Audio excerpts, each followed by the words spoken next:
He has been compared to a modern-day Adolf Hitler and is responsible for the mutilation, murder, rape, and kidnapping of hundreds of thousands of innocent people. Charges against this man made by several government entities include the abduction of children to become sex slaves and soldiers to mass murder. Between 1986 and 2009, over 66,000 children were forced to become soldiers and over 2 million people were displaced. Who is this man? Joseph Kony. Joseph Kony's regime clearly violates several rights granted in the Universal Declaration of Human Rights, specifically Article 28, which states everyone is entitled to a social and international order in which the rights and freedoms set forth in this declaration can be fully realized. The Lord's Resistance Army, a vicious rebel group that has been operating in Western Africa since 1986, operates at his will. By seizing power through violence and disregarding all established government systems, Kony has prevented the realization of the rights and freedoms granted by the Universal Declaration of Human Rights, which is a direct violation of Article 28. The result of his self-declared immunity to the Declaration is the murder and kidnapping of thousands of people living in Western Africa. The article secures all other rights and liberties granted in the Declaration, and the success of the document as a whole would yield a successful, safe, and peaceful society.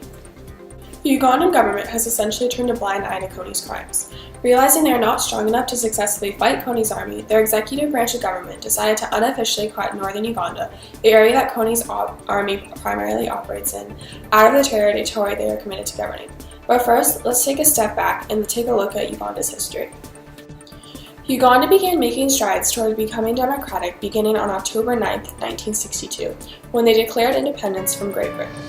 Unfortunately, their declaration did not create real change, and a period of dictatorship and political chaos brought weak leaders like Idi Amin, Yusuf Lule, and Godfrey Binaisei to power, without election. The first real presidential election was in December of 1980. A vote was pronounced the winner, despite accusations of electoral fraud. Yoweri Museveni, one of the candidates that ran against a vote, was outraged at the contrived election and declared a guerrilla war, which came to be known as the Ugandan Bush War, against a vote in his government. Museveni's army came to be known as the National Resistance Army, and finally came to power in 1986. Museveni became a government leader and was now occupied running the country, and essentially abandoned his army. In his absence, a leader by the name of Joseph Kony seized the opportunity of taking over an army that now lacked a cause. Kony rallied his troops, claiming the army would purify the people of Uganda. His fighting tactics, always aimed at defenseless and innocent villages, were identical to the guerrilla warfare that had been waged by Museveni's troops in the early 1980s. The army went by the same name as Museveni's and even shares soldiers, but it quickly became clear that their motives and moral standings had radically shifted and only wanted to achieve power by overwhelming defenseless villages with soldiers and weaponry. Before long, the army had torn through almost all of northern Uganda, leaving a wake of terror and destruction in their path, with little to no opposition. The sheer violence of Kony's army has caused both physical and emotional devastation to the people of Western Africa. President Barack Obama agreed to deploy 100 troops to contribute to the successful capture of Kony and offer protection and aid to his victims. Countless villages have been secured and are now out of the reach of Kony's army, but Kony still has not been captured and his location is unknown. By strengthening government and legislation in developing parts of the world, the coming to power of leaders like Kony could easily be prevented. Advancing technology will create avenues for people in all parts of the nation to unite and communicate about important issues that affect everyone. A major reason Kony has been able to wreak so much havoc on this part of the world is that he has evaded capture so many times. If Uganda and this region of the world had more advanced infrastructure and technology, tracking his location and providing relief to areas under attack would become entirely possible.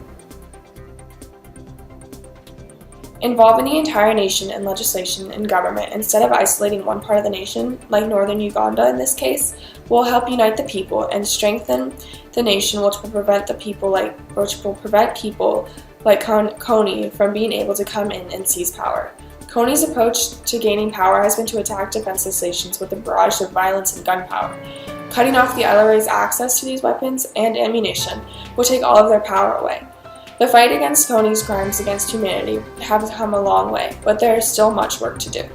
The story of Kony's rise to power is not as uncommon as many of us would like to think. Many of these remote villages and towns have no access to information about current events, government systems in foreign countries, or even their own government.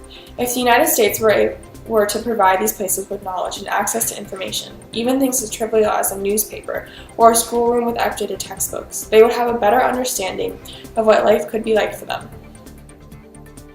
Access to information opens doors for them to advocate for themselves, their rights, and to create a stronger and more just government. Providing an opportunity for education to these people will strengthen their villages and make it much harder for people like Coney to invade and take power through sheer force. Helping other nations create just and secure government systems would be an investment in humanity and save countless lives.